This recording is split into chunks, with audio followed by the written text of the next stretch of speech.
There are many questions which have mystified humanity for centuries. Why are we here? Are we alone in the universe? And what happens to us after we die?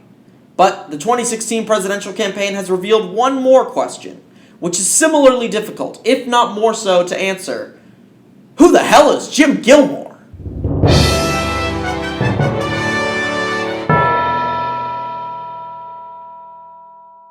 Howdy gang, if you're completely baffled as to who this person is, don't worry. Nobody knows who Jim Gilmore is. Wikipedia says that he's a former governor of Virginia running for the Republican nomination, but apparently Republicans haven't gotten the memo because he's only been invited to one of the kiddie table debates, he is never mentioned in the media, and he is consistently polled dead last among all 17 Republican candidates at 0.0%.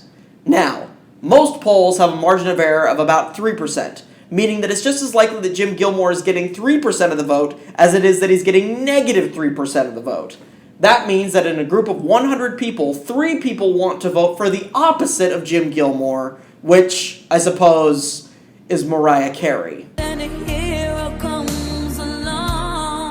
Being in last place among 17 Republican candidates is like being voted least likely to succeed in your graduating class at the University of Phoenix. Other facts about Jim Gilmore are that he was verified on Twitter a couple weeks ago, something that Honey Boo Boo's mom was able to accomplish over 2 years ago, and he is constantly being left out of the other Republicans' fun.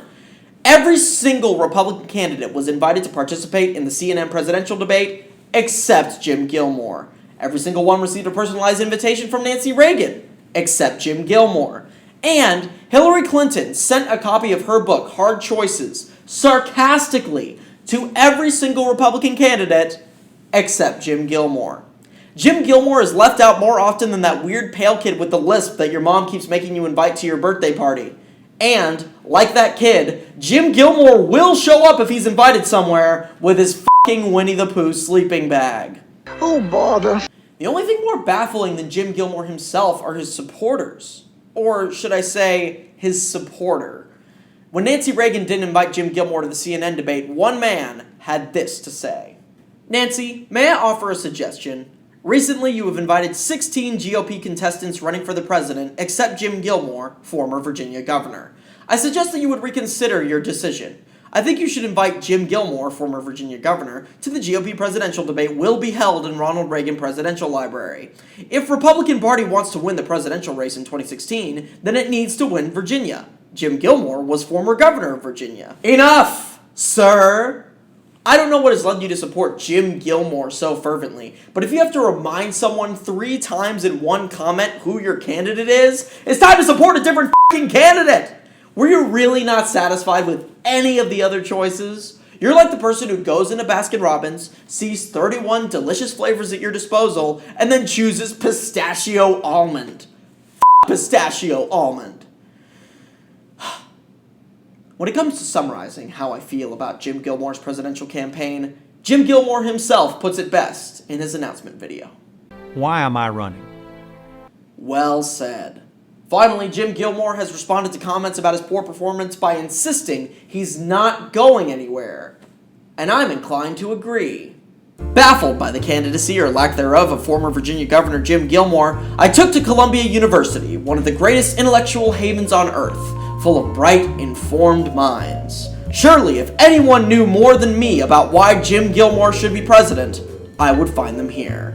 State your name and your major. All right, my name is Miguel Tapia Collin, and I'm an intended poli-sci major. I'm Katie Angan, and I'm a psych major and minor in architecture. My name is Jennifer Gu. I'm an English major. My name's Sina, and I'm a religion major. Does the name Jim Gilmore ring a bell at all? No? No. No. No, but does it have to do anything with the Gilmore Girls? Well, I actually have some options for you. Is Jim Gilmore A, the dad from the Gilmore Girls, B, a former governor of Virginia, C, the fish from SpongeBob that always says my leg, D, the newly elected Prime Minister of Canada, or E, Adam Sandler's character in Happy Gilmore? So I'm just supposed to make a random guess now? Yeah, just make a random guess. You really don't have to know who this person is. Okay, well, I'm gonna go with E, based on context. Okay, cool. Your answer will be processed. let's say he's the fish. Can you you tell me who this person is? No. Do not know. I'm afraid I cannot. No. Well, you told me it was Adam Sandler. No, this is not Adam Sandler. Oh, okay. Oh, I don't know who that is. Can you tell me anything about this image? He's definitely from SpongeBob. Might be from SpongeBob? It is from SpongeBob, from the episode Chocolate with Nuts. SpongeBob. It's a SpongeBob episode about chocolate, right? Right. Can you remember any of the lines that this character says? Something like I love chocolate or something like that. Chocolate? I hate chocolate! So, what have we learned? Well, now we know that more Columbia University students know who this cartoon is, a character that appeared in one episode of SpongeBob for 30 seconds, than who Jim Gilmore is. Only logical conclusion? Jim Gilmore should drop out, and I'm announcing my support for Old Weird Fish Lady for president in 2016. After all, she's remarkably consistent on the issues. Iraq War. I always hated it. Obamacare. I always hated it. Jim Gilmore's candidacy. I always hated it. And that, among many other reasons, is why Jim Gilmore will never be president. Are you running? It's a great question, because nothing is a greater cause for concern than running Santorum.